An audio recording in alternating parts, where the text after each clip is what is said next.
Hey everyone, today we're going to be talking about the KKW and Mario palette. I know there was so much anticipation when this thing came out and I have it in my hands. I was able to play with it, so we're going to be talking about it. I'm going to tell you guys whether or not I think you guys need to pick this palette up and give you guys some information about it so you guys can decide if it's something that you guys want to get. So the very first thing we're going to do is we're going to go right into swatches because I want to show you guys exactly how they perform. But not only that, while we talk about this palette and I tell you about the performance of the palette, I also did film myself using it, so I'm going to show you guys clips as well of me actually using the palette so you guys can see not only swatches on my hand but also how it performs. So if you guys want to know all about it and you guys want to see swatches, then keep on watching.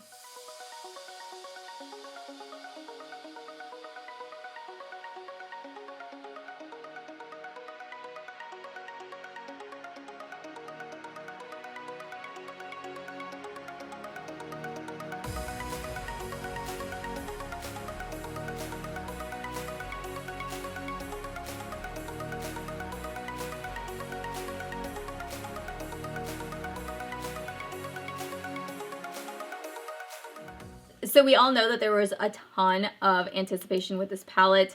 Even I was very excited about this palette because I love Mario, I love his work, and when I saw the palette, I honestly was not surprised on how neutral based it was, just because when you think about Kim Kardashian, I think the first thing I think of is Bronze Goddess, I think of Smoky Eye, super neutral, sometimes a pop of color, but not very often. Everything that she wears is a very neutral tone based in my opinion. So as you guys can see, the packaging on the palette is pretty sleek. It's nice and just clean, nothing too crazy. I have used this twice now and it's already starting to get dirty. The packaging is very reminiscent of the Lorac Pro palettes. They're really pretty palettes, but once you start working with them, they're going to start getting dirty. And then on the back side of it are the shadow names. This palette does retail for $45 is what I paid for it. I also did have to pay shipping costs on it, which was $8.95 to ship. So in total, I spent $53.95 for this palette, and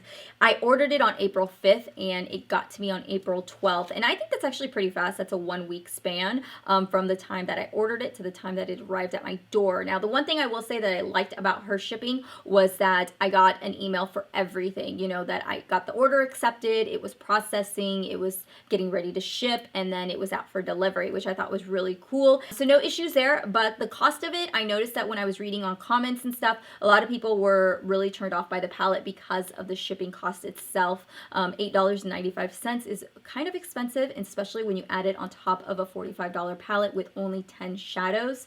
So that was a little kind of turned off. I was like, wow, $53. I mean, I can get, you know, another palette for less money and free shipping. There is a combination of matte and shimmer shadows in this palette. Obviously, everything is neutral based except this here, which is like a bright royal blue.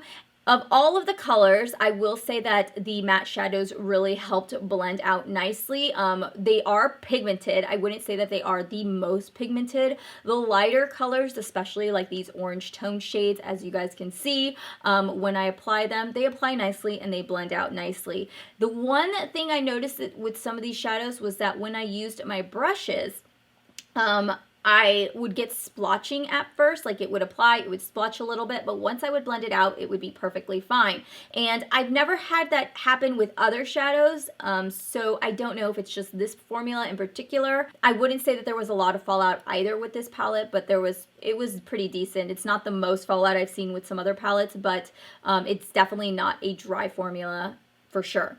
The only matte shadow that I had the most issue with was this chocolate brown right here, which I was really disappointed with because I felt like it was the most dry and the least pigmented of all of the shadows in this palette. What I found with this one was that whenever I used it, it was very difficult to apply on the outer corner. I tried using it on the outer corner and then I tried using it today out here, but I couldn't get any color off of it.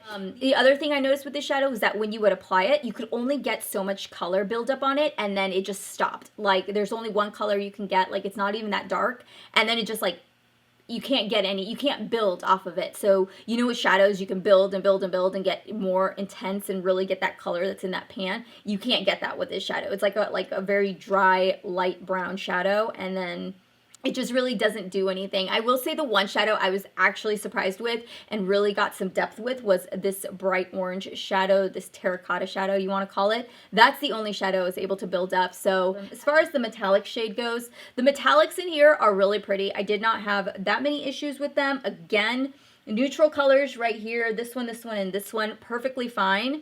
This one here is a very chunky formula.